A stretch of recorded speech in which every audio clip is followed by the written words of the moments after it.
안녕하세요. 뻔뻔한 시댁 식구들 때문에 이혼을 결심한 30대 여성입니다. 시동생도 시동생이지만 솔직히 말해서 시부모님도 제정신이 아니신 것 같아요. 며느리가 무슨 가족들이 싼똥 치우는 사람도 아니고 다 큰 성인들이 자기가 한 일에는 스스로 책임을 져야지. 정말 생각할수록 어이가 없다니까요.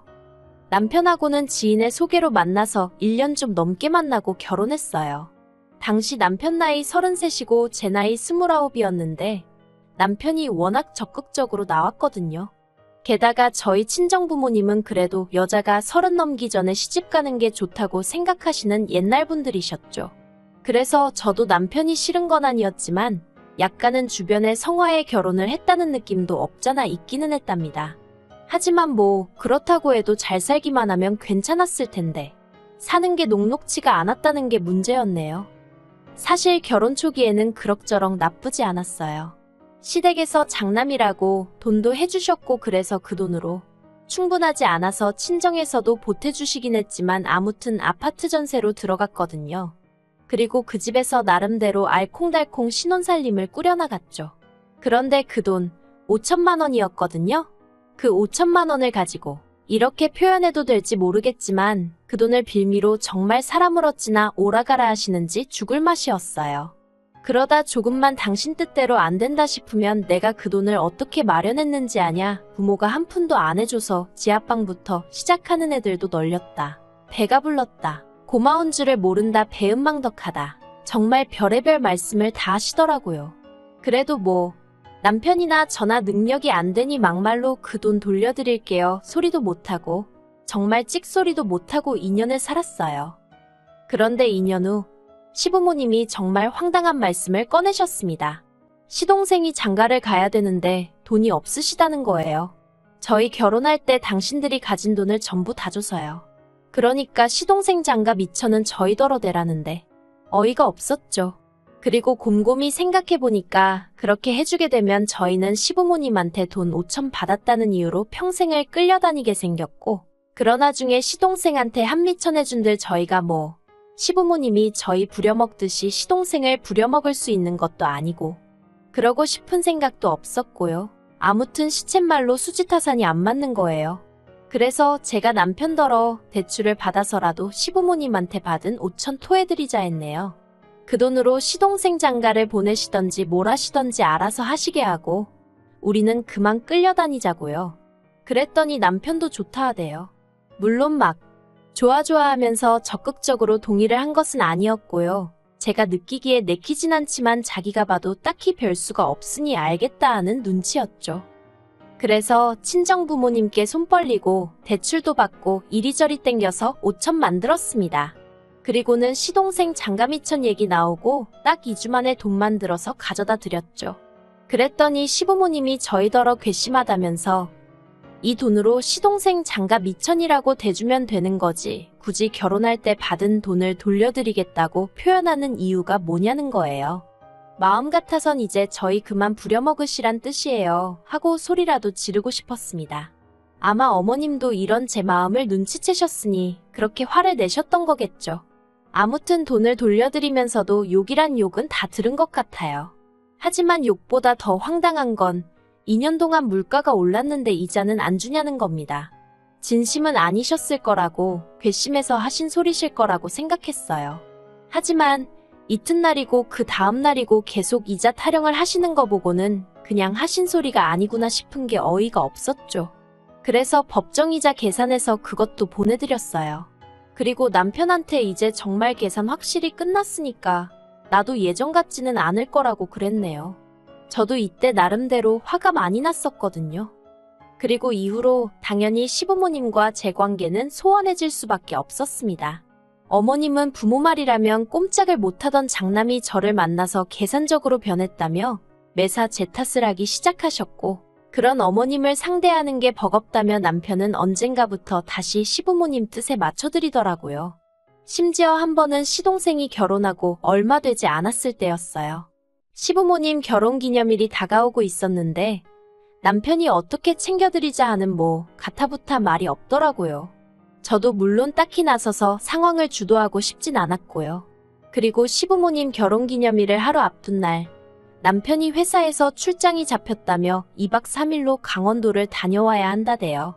그래서 제가 무슨 출장이 이렇게 갑자기 잡히냐고 했어요.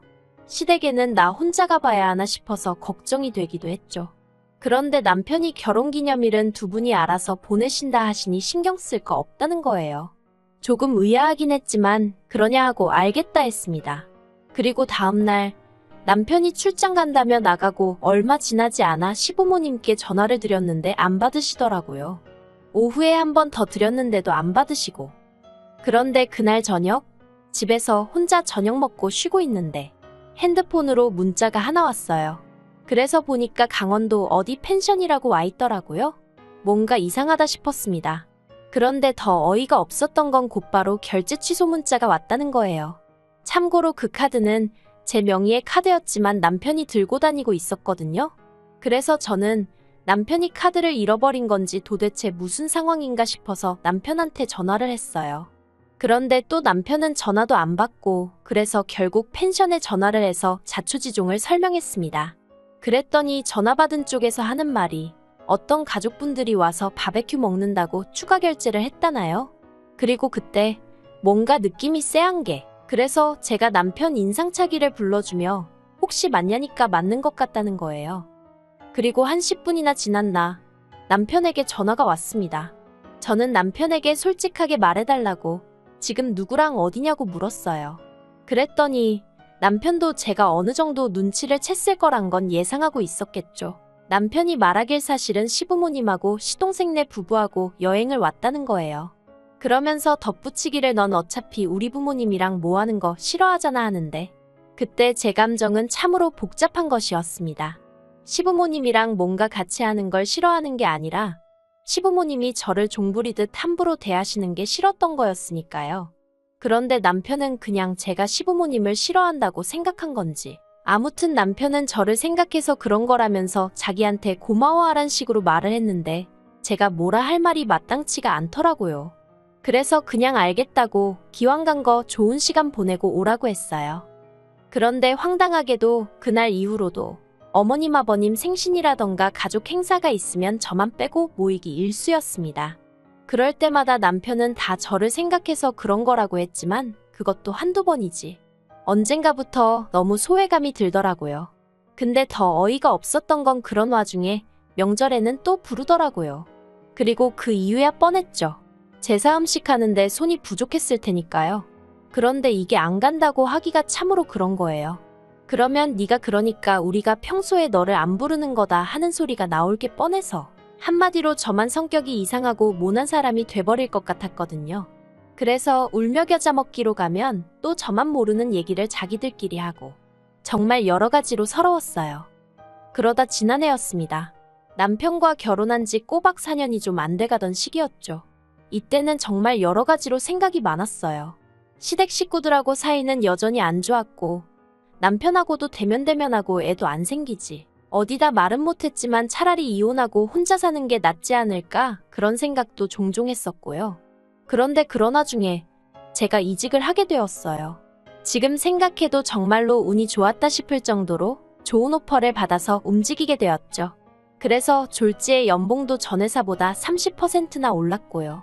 그래서 그때부터는 정말 회사 일에 온 정신을 쏟기 시작했어요.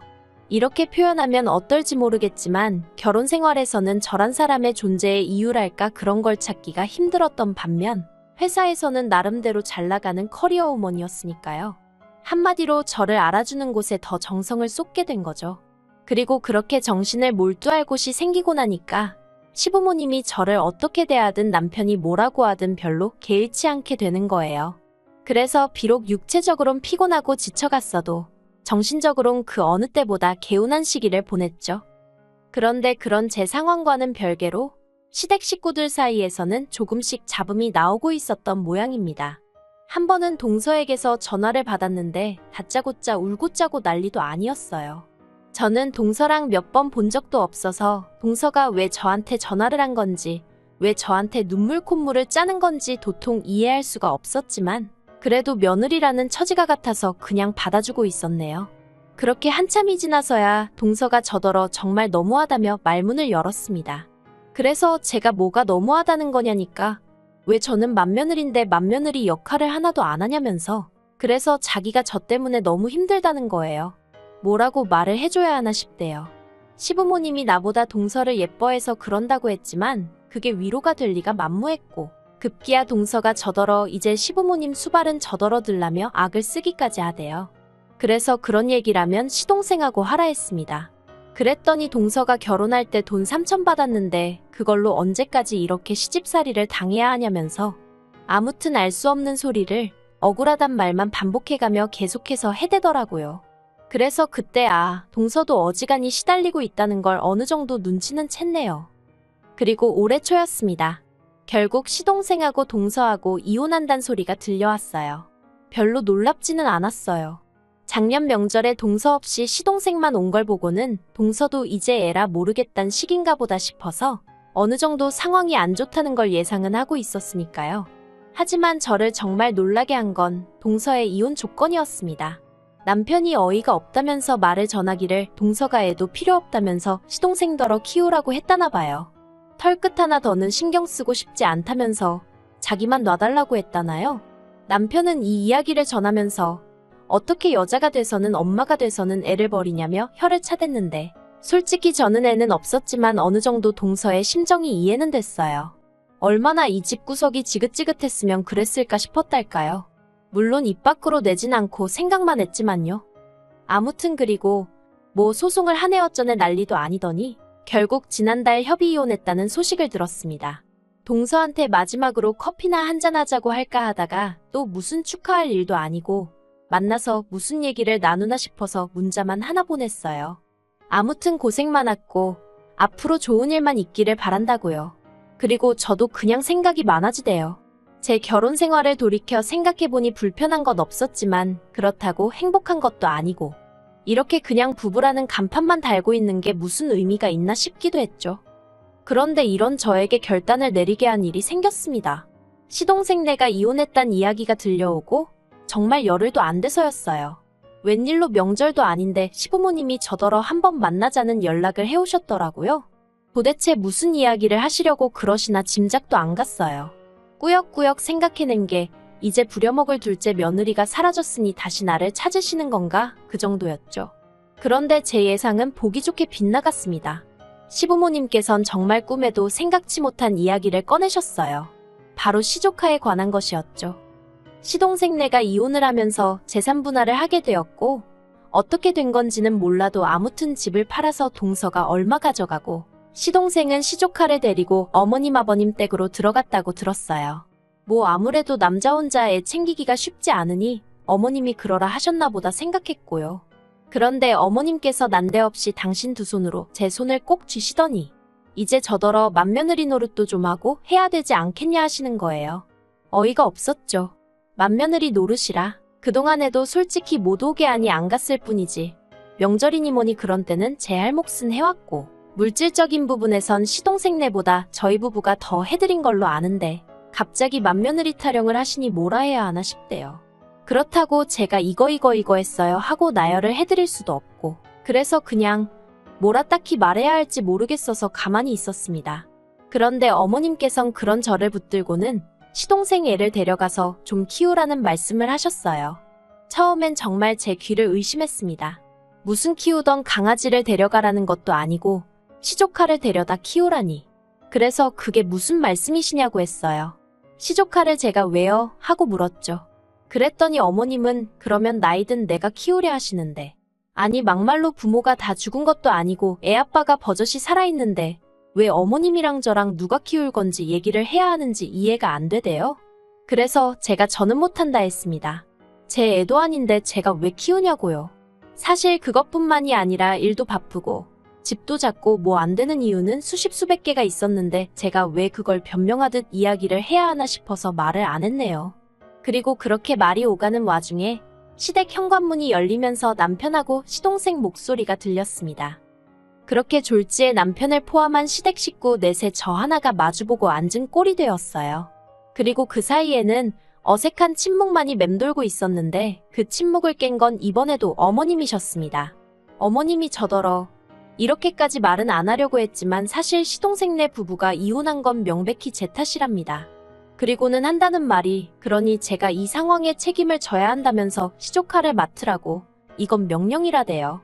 어이가 없어서 남편을 쳐다봤는데 남편은 어깨만 한번 으쓱할 뿐이었고 오히려 시동생이 나서서는 솔직히 맞지 않냐면서 형수가 맏며느리답지 못해서 일이 이 지경이 된 거라며 솔직히 자기는 위자료 청구도 저한테 하고 싶었다는 헛소리를 짓거리대요. 마음 같아선 고소를 하고 싶었다면서요. 아, 그리고 그때 제가 느낀 건 이 가족들이 나를 밀어내고 싶어 안달이 났다는 것 뿐이었습니다. 그리고 이렇게까지 사람을 몰아붙이는데 내가 꾸역꾸역 버티고 있을 필요가 있나 싶대요. 그래서 제가 모든 문제의 원인이 저라고 하니 어쩔 도리가 없다며 남편더러 이혼하자 했어요. 나만 떠나주면 모든 게 깔끔해질 것 같은데 그게 좋겠다고요.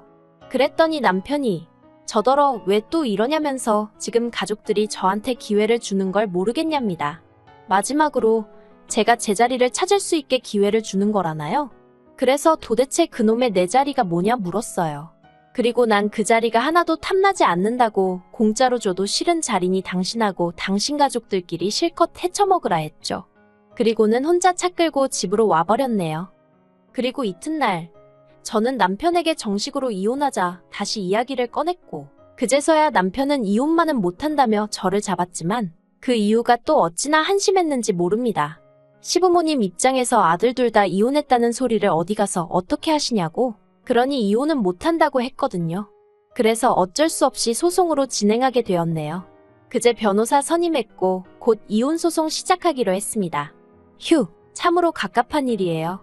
저는 솔직히 시부모님이 아니 어머님만이라도 그동안 유치하게 굴어서 미안하다. 네가 날 좀 도와주면 안 되겠니? 애는 죄가 없잖니? 이 정도만 얘기하셨어도 시조카를 제가 도맡아 키우진 못해도 어느 정도 제 나름 최선과 정성을 다했을 것 같거든요.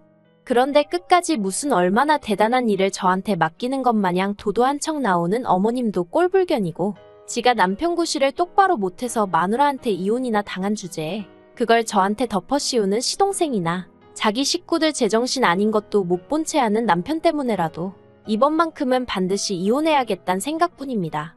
지금도 남편한테서 이혼만큼은 못해준다고 이제라도 빨리 시부모님한테 싹싹 빌라는 개소리가 담긴 문자가 오네요. 두고 보라죠. 반드시 이혼하고 말 거니까요.